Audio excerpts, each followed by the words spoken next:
Assalamualaikum warahmatullahi wabarakatuh.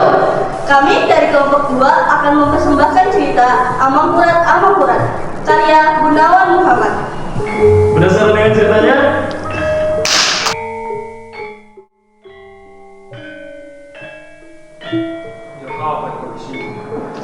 Hamba selalu bersama membantu ayah anda. Sejak keraton dijuluki oleh pasukan Trunojoyo.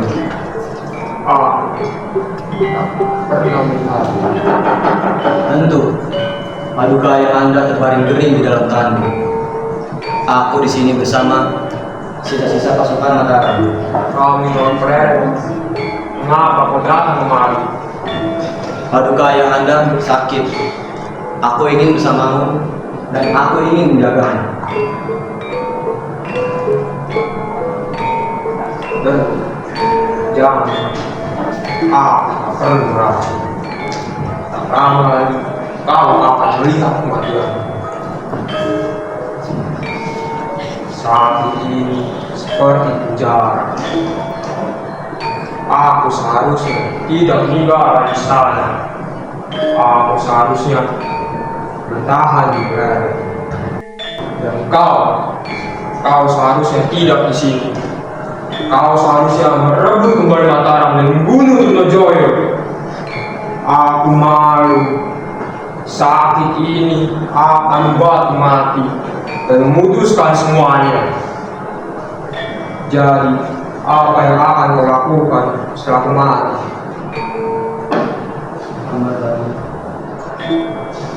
Kau adalah anakku, dan kau akan menggantikanku. Jauh Adipati, kau seharusnya menuruti paduanku terakhir kalinya sebelum aku mati.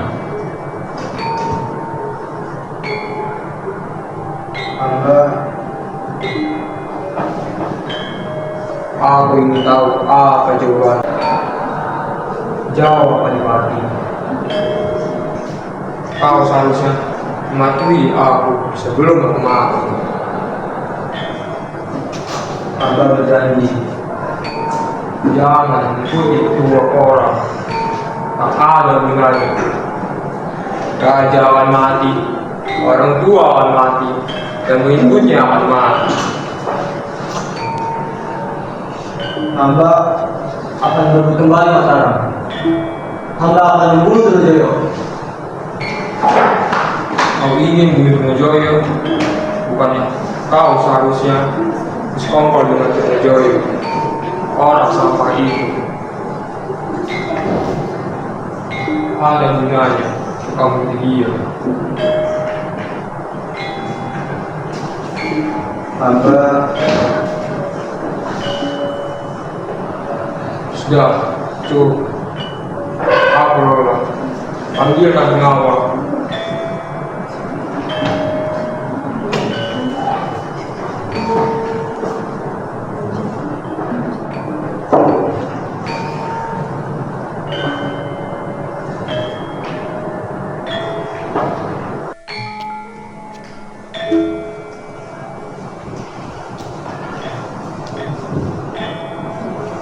Kalian bukan pengawal. Benar, Lantas gimana pengawal? awal diseberangkan di sungai. Kenapa? Tidak jelas mengapa. Mereka mengatakan Tuhan memberitakan dia harus dihilangkan. Apa tadi? hamba baru. Sekarang aku ingat. Kalian adalah juru tamu. Benar. Bagaimana kalian bisa di sini? Ada yang tak beres dengan kalian. 40 tahun yang lalu, Sultan Agung telah membunuh kalian. Orang bilang darah kalian seperti racun. Sultan Agung, ayahmu telah membuat kesalahan. Apa salahnya?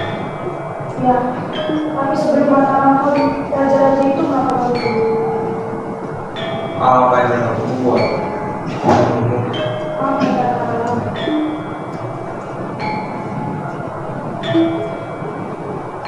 ada yang memanggil kalian kemari. Dusun ini jauh dari pemukiman. Hamba tak tinggal, hamba terhadap, hamba ingin bercerita Apa yang kau ceritakan? tentang masa lalu. Aku tahu. Masa lalu memang sangat menakutkan.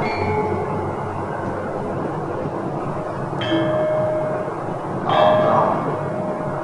Akan hamba ceritakan satu bagi. Jangan takut, tidak akan manfaat. Tidak ada cinta yang makan. Tapi hamba tahu Tuhan harus menyembuhkan. Aku tahu.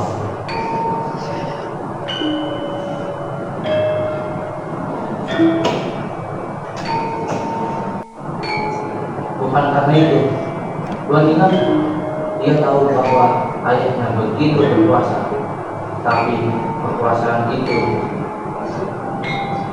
Maksudnya, dia melihat Tuhan menghukum mati Tuhan sendiri. sudah cukup sudah lain. Aku ini sendiri. Sekarang tinggal aku sendiri di sini. Baik, Bro.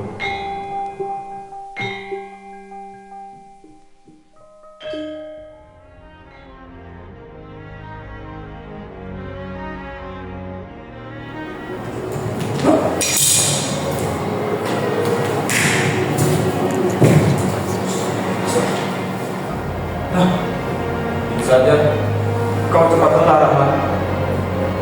Sudah lama kau tak berlatih. Aku ini Pangeran Mataram, putra Amangkurat. Itu saja sudah membuat lelah. Anak Amangkurat, Pangeran Mataram, dan perempuan-perempuan. Dari kecemasan. Apa maksudnya?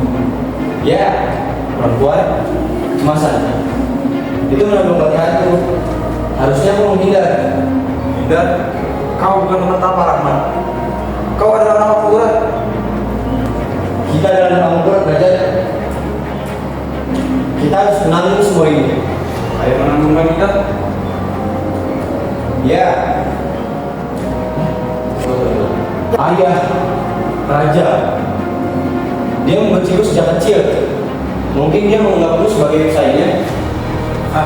Kosong. Dia lebih mencintai ibu ketimbang ibuku. Kau percaya tentang hal itu? Itu hanya dongeng semata, Derajat. Bimbingan para pelayan. Bisa jadi. Dia lebih menghargai satu sosok saja dalam dirinya.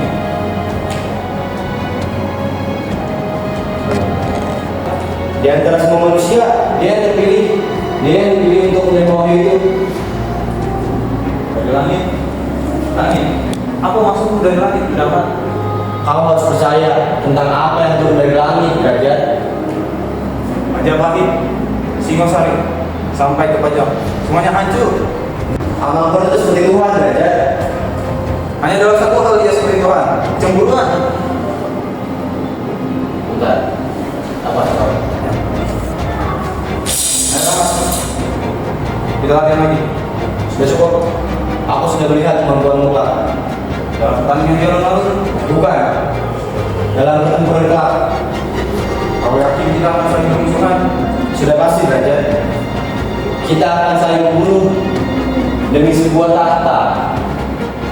Aku tak yakin itu adalah sebuah kebutuhan.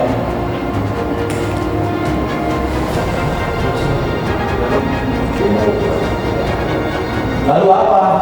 Aku tidak sangka kalau kita akan saling membunuh. Karena yang kita sangka itu tidak bisa dibagi.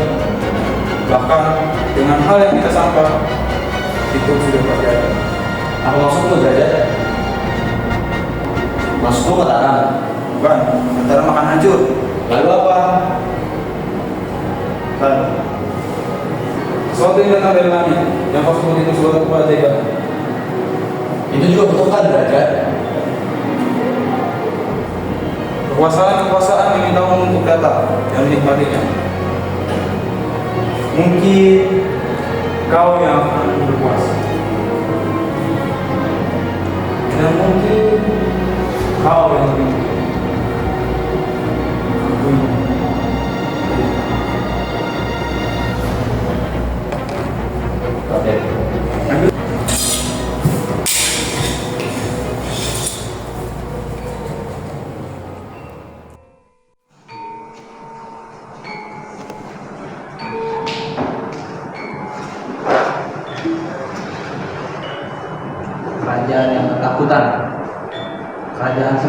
berkhianat. Khianat dengan melukai. Tuhan pasti tahu apa yang diinginkan raja. Amangkurat ingin hidup di tengah kolam, dikelilingi laut, dilindungi benteng tinggi. Namun dia berpuas. Dia berkata, apa ingin dinding setinggi perisai, setinggi dada? Akan ada ombak Tuhan. Dia percaya akan ada uang. Ya, gelombang yang lain. Tuhan mengetahui masa depan lebih baik ketimbang mereka yang akan hidup. Saya hanya membaca suratan. Amangkurat, kematian orang-orang. Mungkin ada yang berubah. Ada dan tidak. Mungkin tidak bisa dikatakan sekarang. Kadang-kadang ada kata yang sangat sakti. Ya, tidak bisa.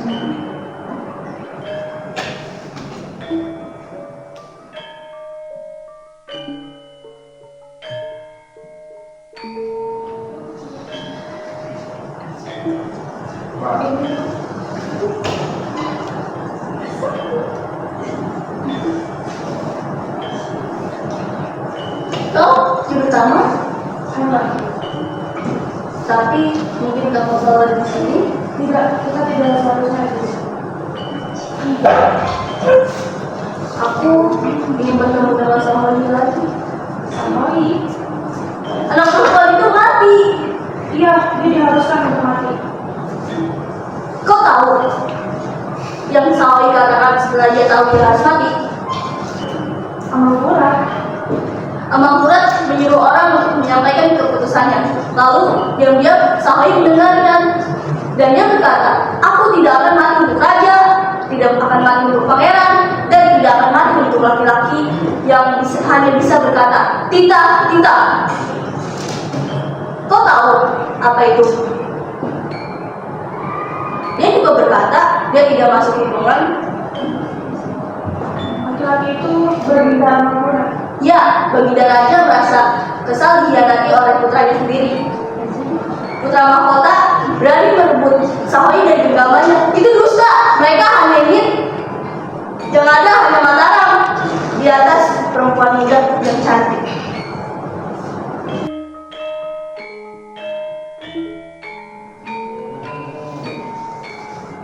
Dengarkan cerita.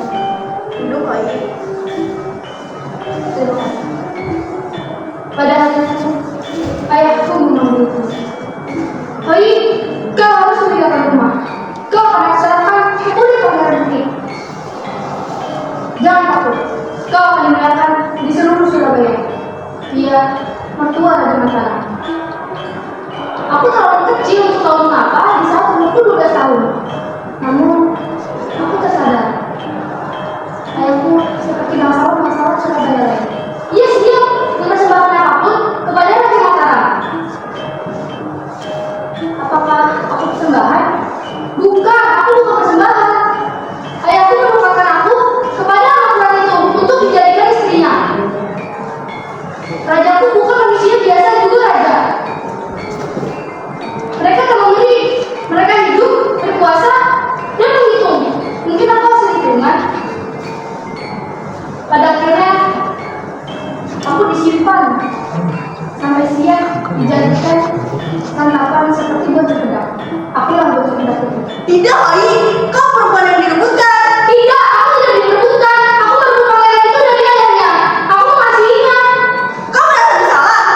Raja cemburu dan pada akhirnya raja memerintahkan kami kedua mati. Kedua, aku tidak mau mati. Kita, aku tidak mau mati. Kami mungkin. Amangkurat duduk di atas balai-balai, bersandar bata. Wajahnya semakin pucat. Ia masih memegang kerisnya, mendengarkan.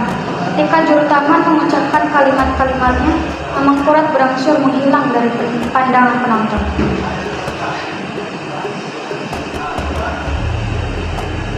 Sejak Sultan Agung Maka, ada yang tidak disengaja.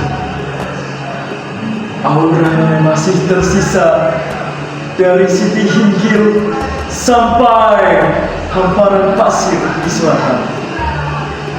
Tapi sejak Amangkurat naik tahta dan membangun kota ini, auranya berubah. Yang ada hanya gerah yang menekan sampai sini. Tiap hari turun hujan abu. Dalam 4 bulan terakhir, Merapi menyalakan laharnya. Tapi tidak hanya itu, di jalan, di dalam dan di luar pleret terdapat suara tangisan setiap maghrib yang tidak tahu asalnya dari mana. Tuan-tuan pernah dengar? Waktu itu 10 ulama mengatakan seluruh kota ini dan seluruh Mataram berdosa. 10 ulama mengatakan dan 1000 ulama menirukannya di setiap Jumat. Amangkurat mendengarnya. Tuan tahu apa yang terjadi setelahnya? Raja mendaftar bernama mereka. Kemudian prajurit menangkap ulama-ulama itu, keluarga mereka, para santri mereka. Dan pada suatu pagi, mereka semua dikumpulkan di alun-alun. Amangkurat datang dari gerbang timur, berkuda. Di atas pelananya, dia berseru, "Kalian menganggap diri kalian suci. Kalian mengutukku. Kalian memusuhi kota ini. Tanganku, tahtaku, hasratku memang pernah najis. Tapi jika kalian berani menghakimiku dengan kekuasaan atas, aku juga berani menghakimi kalian dengan kekuasaan lain. Kekuasaan Mataram. Aku nyata." Kemudian Amangkurat melecut kudanya dan kembali ke gerbang. Kemudian berucap,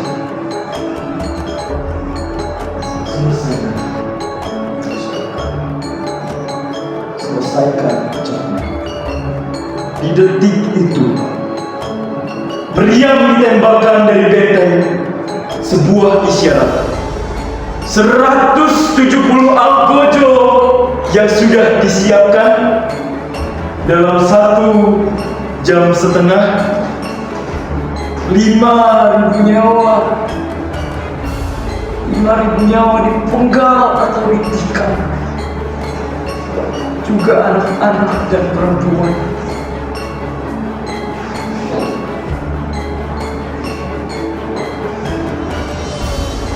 Darah di mana-mana. Rumput alun-alun seperti dilanda hujan 2 hari. Amis tidak berakhir hingga 1 pekan. Amangkurat ingin membuktikan satu kehidupan di sini. Di kerajaannya, dosa tak ditetapkan dengan mudah, tapi kematian bisa. Siapa yang berkata kota ini berdosa, katanya, dia mengutukku. Dia mengutuk kota Mataram. Mataram itu satu, tapi tidak juga. Kota ini berdosa, tidak mungkin.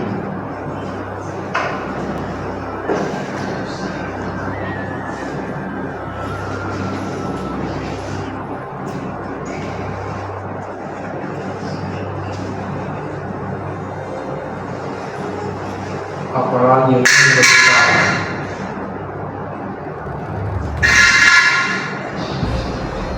Masa lalu memang sangat bagus sekali.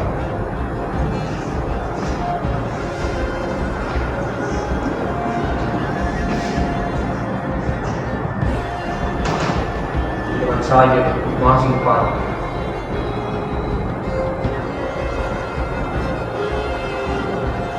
Memang sudah tak ada lagi masuk panas.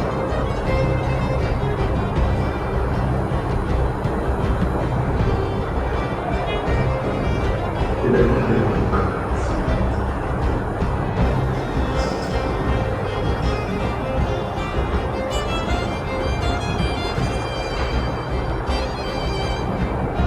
Aku tahu sudah ya.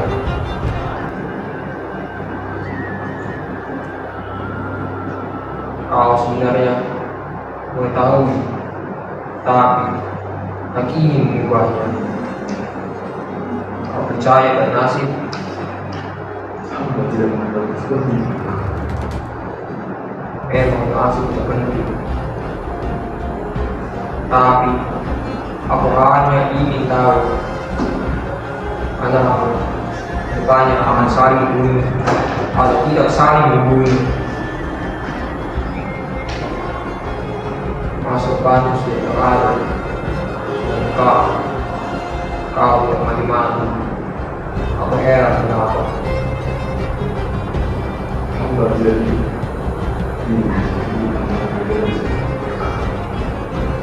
Aku selalu benar, dan aku selalu. Ia memiliki sebagai raja, sebagai penggantinya. Ia berkuasa, tapi ia gagal. Sama seperti itu. Bahkan aku dan Sunan Agung telah gagal berkuasa untuk menghabisimu. Kau ingin tahu kenapa aku ingin musnahkan? Hamba yang berhak menjawab. Kau, aku tidak tahu siapa kau. Bukan aku sendiri di sini. Aku selamanya akan sendiri. Aku selamanya akan